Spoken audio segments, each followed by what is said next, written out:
El día de hoy vamos a hablar de física nuclear. El nombre de nuestros integrantes del grupo son Nicolás Marín, Gino Bejarano y David Belán. Entonces, vamos a estudiar las propiedades y estructura de los núcleos atómicos. Vamos a comenzar por describir las propiedades básicas de los núcleos y continuaremos con análisis del fenómeno de la radioactividad.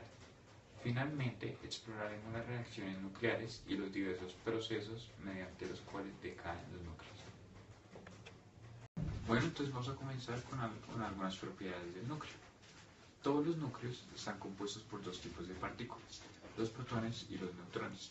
La única excepción son los átomos de hidrógeno, que solo están compuestos por un solo protón.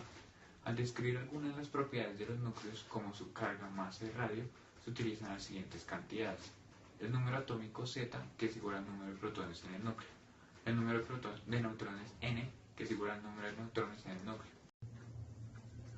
Los núcleos de todos los átomos de un elemento particular deben contener el mismo número de protones, pero pueden contener diferente número de neutrones. Los núcleos que se relacionan de esta forma se llaman isótopos. Los isótopos de un elemento tienen el mismo valor Z, pero diferentes valores N y diferentes valores A. Las unidades neutrales de isótopos pueden diferir de manera sustancial. Por ejemplo, 11 sub 6 de C, 12 sub 6 de C, 3 sub 6 de C y 14 sub 6 de C son 4 isótopos del carbono.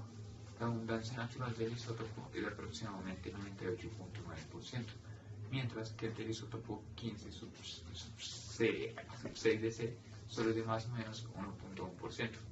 Algunos isótopos no ocurren de manera natural, pero se pueden producir en un laboratorio mediante reacciones nucleares. Incluso el elemento más simple, hidrógeno, tiene isótopos: 1 sub 1 de H hidrógeno, 2 sub 1 de H deuterio y 3 sub 1 de H tritio. Bueno, ahora vamos a hablar de las cargas y masas que presentan los protones, los neutrones y los electrones. El protón porta una carga sola positiva de 1.262 por 10 a la menos 15 coulombs. El electrón porta una sola carga negativa menos I, y el neutrón es eléctricamente neutro, puesto que el neutrón no tiene carga, es muy difícil de detectar. El protón es aproximadamente 1836 más grande que el electrón, y la masa del protón y neutrón son casi iguales. Para masas atómicas es conveniente definir la unidad de masa unificada en tal forma que la masa de un átomo del isótopo 12 subíndice C es exactamente 12N. Bueno, ahora vamos a hablar de la carga y de la masa de los protones, electrones y neutrones. El protón porta una sola carga de 1.662 por 10 a la menos 16 coulombs. El electrón porta una sola carga negativa menos I, y el neutrón es eléctricamente neutro. Puesto que el neutrón no tiene carga, es muy difícil de detectar. El protón es aproximadamente 1836 veces más grande que el electrón, y las masas del protón y el neutrón casi son iguales. Para masas atómicas es conveniente definir la unidad de masa unificada U, de tal forma que la masa de un átomo del isótopo 12 subíndice C es exactamente 12N, donde una unidad es igual a 1.666 por 10 a la menos 27 kilogramos. El protón y el neutrón tienen cada uno una masa de aproximadamente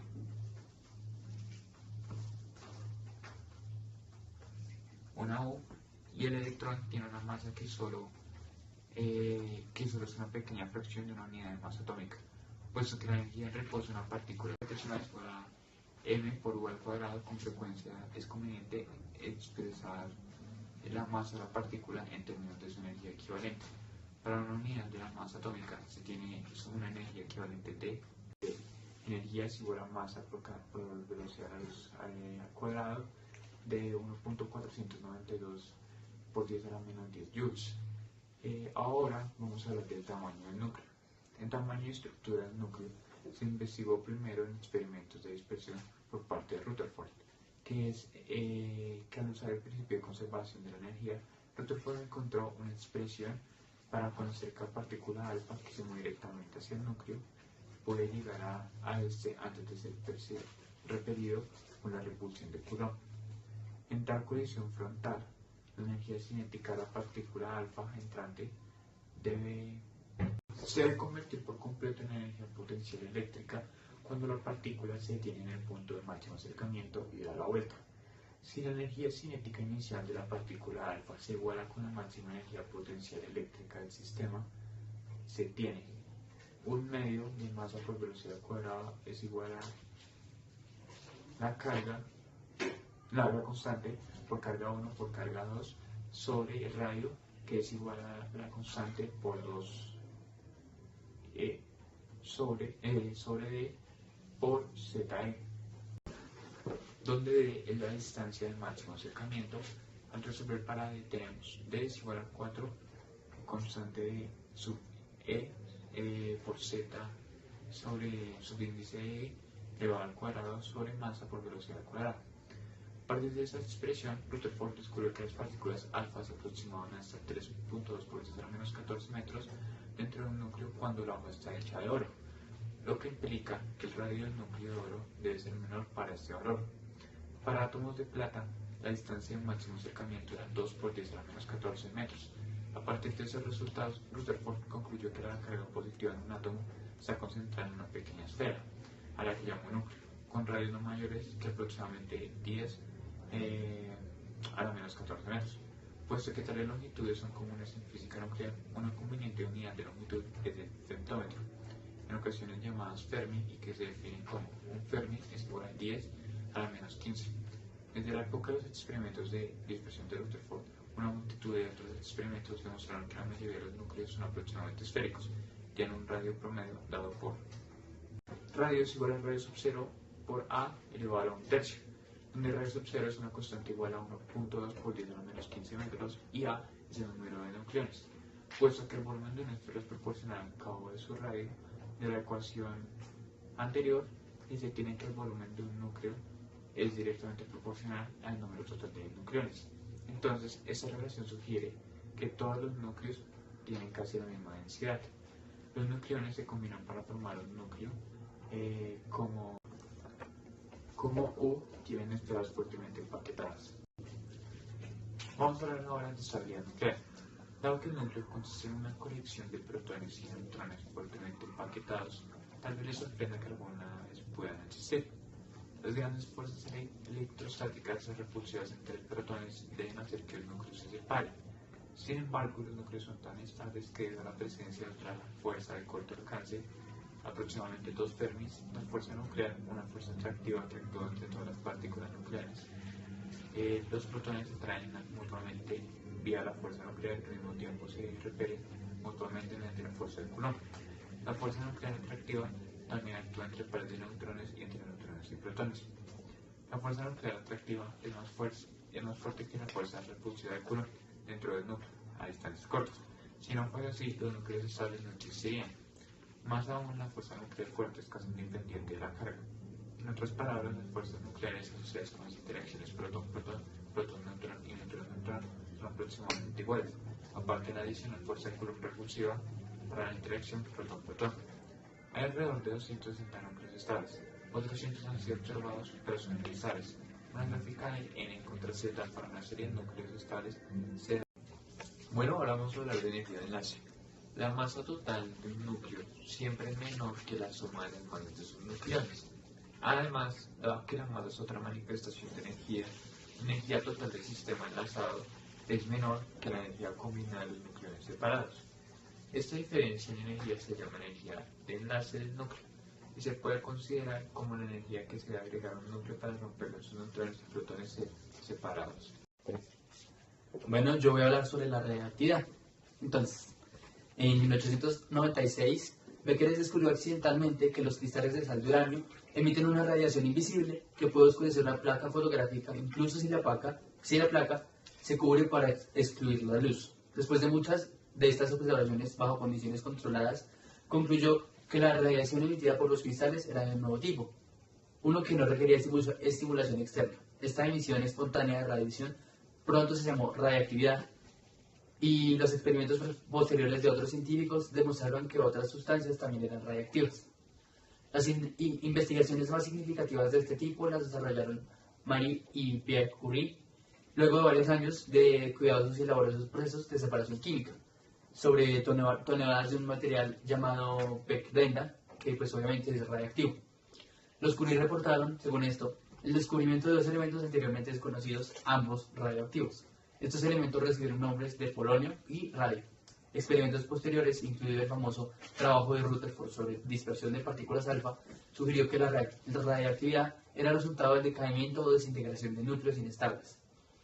Una sustancia radiactiva puede emitir alguno de tres tipos de radiación: partículas alfa, en la que las partículas emitidas son núcleos 1 medio; partículas beta, en la que las partículas emitidas son electrones o positrones; y rayos gamma, y en la que los rayos son emitidos, son fotones de alta energía. Un positrón es una partícula similar al electrón en todos aspectos, excepto que tiene una carga de más E. Se dice que el positrón es la antipartícula del electrón. El símbolo E- se utiliza para designar un electrón y E+ significa un positrón. Bueno, ahora voy a hablar de la constante de decaimiento y vida media. Las observaciones muestran que si una muestra radiactiva contiene n núcleos radiactivos, en algún instante, el número de núcleos Δn que decaen en un pequeño intervalo de tiempo Δt es proporcional a n matemáticamente.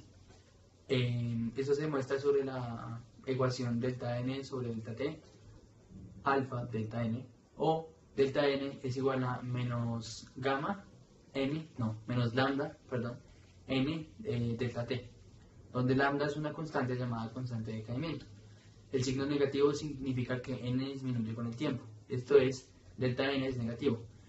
El valor de lambda para cualquier isótopo determina la razón a la que dicho isótopo decaerá. La razón de decaimiento o actividad R de una muestra se define con el número de decaimiento por segundo. A partir de la ecuación R es igual a Δn sobre Δt es igual a lambda n, se puede demostrar que esta es la razón de decaimiento. Los isótopos con un gran valor de lambda decaen rápidamente. Los que tienen pequeña lambda decaen lentamente. Hay que recordar que el lambda es la constante de decaimiento. Otro parámetro que es útil para caracterizar el decaimiento radiactivo es la vida media que se simboliza con la letra T, un medio, subíndice.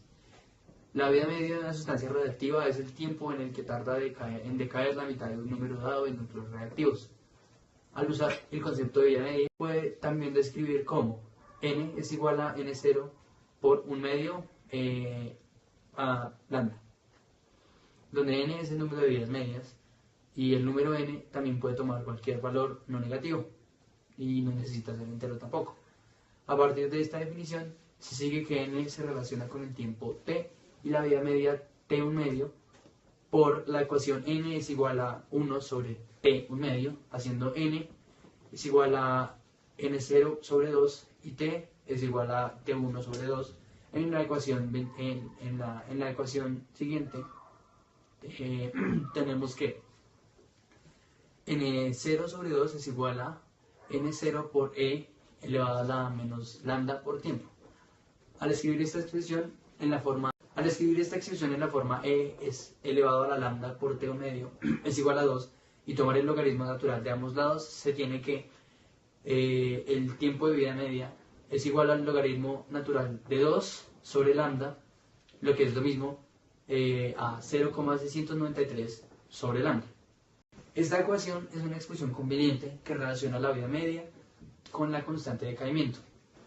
Observarán que, después de transcurrido un tiempo de vida media, permanecen n0 sobre 2 núcleos radiactivos por definición, que son la mitad.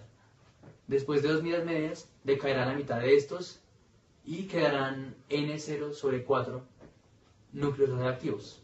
Después de 3 vidas medias, restarán n0 sobre 8, etc.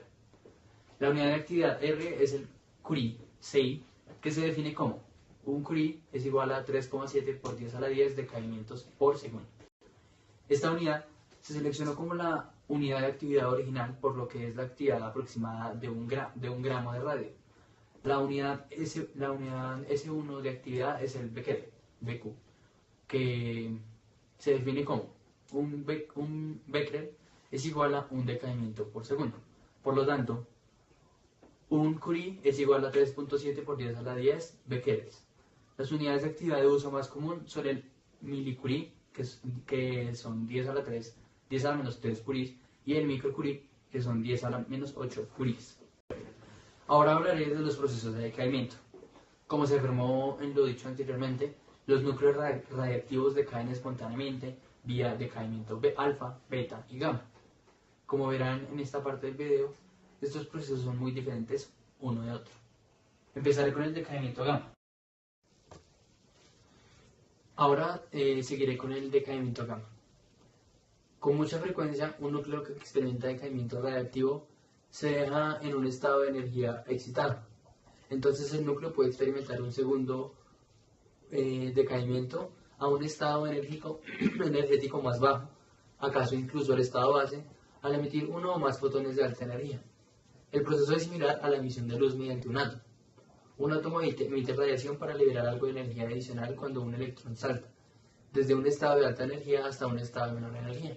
Del mismo modo, el núcleo usa esencialmente el mismo método para liberar cualquier energía adicional que pudiera tenerse después de un decaimiento o algún otro evento nuclear.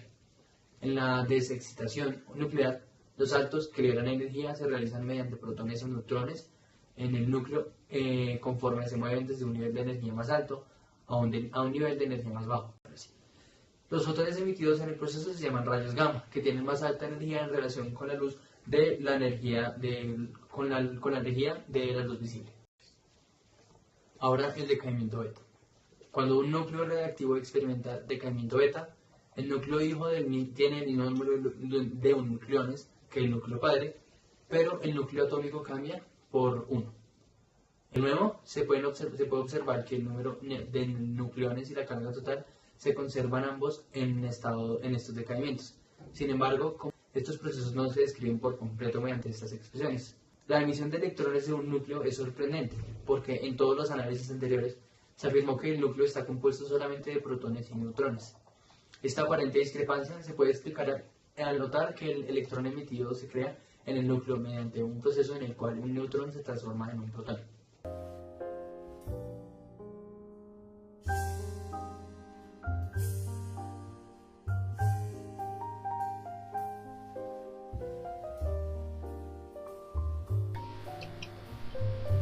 El decaimiento alfa ocurre en átomos pesados, o sea, con números másicos mayores a 209 y número atómico mayor a 82. Consiste, como vemos en la imagen, en la expulsión de 2 protones y 2 neutrones, igual al núcleo de helio que vimos antes. Los núcleos de este tipo contienen demasiados protones para tener estabilidad y se ubican en el gráfico de neutrones versus protones fuera de la zona de estabilidad en la parte superior derecha.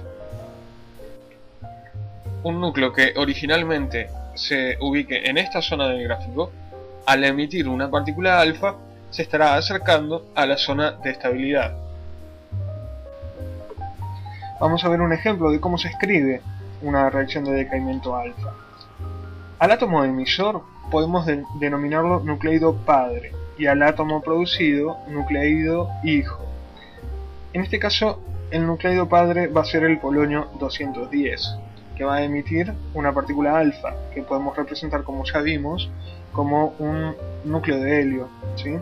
Por lo tanto, escribimos el símbolo del helio con su número másico y atómico, y como del polonio 210 salieron 2 protones, sabemos que el nucleido hijo tendrá, en lugar de 84 protones, 82, 2 protones menos. El nucleido hijo es entonces un átomo con 82 protones, que si vamos a la tabla periódica, nos fijamos ahí, y con 82 protones es un átomo de plomo.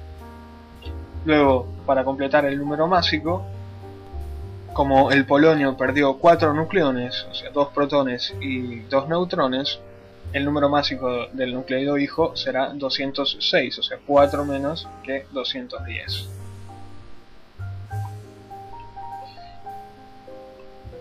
Por lo tanto, la suma algebraica de los números másicos de los productos de la reacción debe ser igual al número másico del nucleido padre, y lo mismo podemos decir para los números atómicos.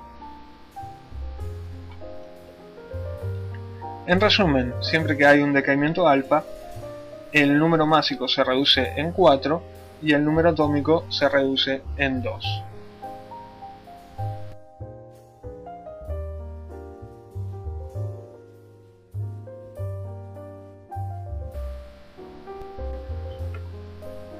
Otro decaimiento es el decaimiento beta. Como vemos en la imagen, un núcleo emite una partícula beta, o lo que es lo mismo, emite un electrón. ¿Cómo es esto posible? Si sabemos que en el núcleo no existen electrones, solamente tenemos protones y neutrones. Lo que podemos interpretar que está ocurriendo es que un neutrón con carga 0 se transforma en un protón con carga positiva a través de la emisión de un electrón. Esa va a ser la partícula que es emitida y el protón permanece en el núcleo. Este decaimiento ocurre en núcleos que tienen una relación neutrón-protón demasiado elevada para ser estable, o sea, tienen demasiados neutrones, y podríamos ubicar estos núcleos a la izquierda de la zona de estabilidad. En este ejemplo vamos a ver cómo escribimos la reacción de decaimiento beta menos, ¿sí? Es emisión de un electrón. Tenemos un átomo de magnesio 27. Este átomo va a estar emitiendo un electrón. Al electrón lo podemos representar como una E, con un A igual a 0 y un Z igual a menos 1. Indica la carga de la partícula. Y lo que dijimos entonces es que un neutrón se transforma en un protón. Por lo tanto, el nucleido hijo tendrá un protón más que el nucleido padre y un neutrón menos. El número de protones por lo tanto será 13. Si vamos a la tabla periódica nos fijamos que ese átomo es un átomo de aluminio. ¿Y qué ocurre con el número másico? El número de neutrones disminuyó, pero el de protones aumentó. Por lo tanto, la suma neutrones más protones permanece incambiada. En este caso nuevamente vemos que la suma algebraica de los números másicos de los productos de la reacción debe dar igual al número másico del nucleido padre, y lo mismo ocurre con los números atómicos, como también ocurría en la emisión alfa. Por lo tanto, en cada decaimiento beta menos tenemos que el número másico no cambia, pero el número atómico aumenta en una unidad. Bueno, radiactividad natural. Los núcleos radioactivos por lo general se clasifican en dos grupos. El primer grupo son los núcleos inestables que se encuentran en la naturaleza. Estos dan lugar a lo que se llama radioactividad natural. El segundo grupo son los núcleos producidos en el laboratorio a través de reacciones nucleares, que reciben el nombre de radioactividad artificial. Existen tres series de núcleos que ocurren en la naturaleza. Cada una comienza con un isótopo radioactivo específico de larga duración. Reacciones nucleares. Es posible cambiar la estructura de los núcleos al bombardearlos con partículas energéticas. Tales cambios se llaman reacciones nucleares. Rutherford fue el primero en investigar reacciones nucleares usando fuentes radioactivas de la naturaleza para el bombardeo de partículas. Descubrió que se liberaban protones cuando se permitía que las partículas alfa chocaran con los átomos de nitrógeno. El proceso se puede representar simbólicamente como... Kevin, aquí usted va a poner unas cosas raras, bueno. Esta ecuación dice que la partícula alfa golpea un núcleo de nitrógeno y produce un núcleo producto desconocido. Un protón, balancear los números atómicos y los números de masa, como se hizo para el decaimiento radioactivo, permite concluir que el desarrollo se caracteriza como balancear los números atómicos y los números de masa, como se hizo para el decaimiento radioactivo. Balancear los números atómicos y los números de masa como se hizo para el decaimiento radioactivo, permite concluir el desconocimiento que se caracteriza como 17 subíndice de 9 de X, puesto que el elemento con un número atómico es oxígeno y la relación es: esta reacción nuclear comienza con dos isótopos estables, helio y nitrógeno, y produce dos diferentes isótopos estables, hidrógeno y oxígeno. Desde la época de Rutherford se han observado miles de reacciones nucleares, en particular después del desarrollo de los aceleradores de partículas cargadas en 1930. Con el avance tecnológico actual en aceleradores y detectores de partículas, es posible lograr energías de partícula de al menos 1000 GeV. Estas partículas de alta energía se usan para crear nuevas partículas cuyas propiedades ayudan a resolver nuevos problemas o misterios. Valores Q. Acaba usted de examinar algunas reacciones nucleares para las cuales se deben balancear los números de masa y los números atómicos en las ecuaciones. Ahora considerará la energía involucrada en estas reacciones, ya que la energía es otra cantidad importante que se debe conservar. Este procedimiento se ilustra al analizar la reacción nuclear. La masa total en el lado izquierdo de la ecuación es la suma de la masa. La masa total en el lado izquierdo de la ecuación es la suma de la masa de 2 subíndice de 1H y la masa de 14 subíndice de 7N.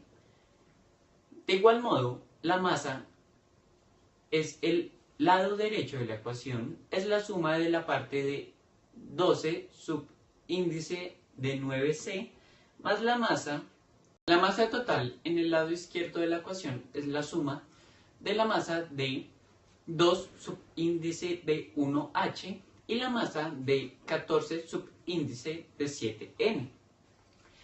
De igual modo, la masa es el lado derecho de la ecuación y es la suma de la masa de 17 subíndice de 9C más la masa de 6 subíndice 3 de helio. Por ende, la masa total antes de la ecuación es mayor que la masa total después de la reacción. La diferencia de masa en la reacción es igual a 16.07176 menos 16.2602 menos 0.014574. Esta pérdida de masa se convierte en energía cinética de los núcleos presentes después de la reacción. En unidades de energía es equivalente a 13.576 MeV de energía cinética transportada por los núcleos de carbono y helio. Reacciones nucleares. Es posible cambiar la estructura de los núcleos al bombardearlos con partículas energéticas. Tales cambios se llaman reacciones nucleares. Rutherford fue el primero en investigar reacciones nucleares usando fuentes radioactivas de la naturaleza para el bombardeo de partículas. Descubrió que se liberaban protones cuando se permitía que las partículas alfa chocaran con los átomos de nitrógeno. El proceso se puede representar simbólicamente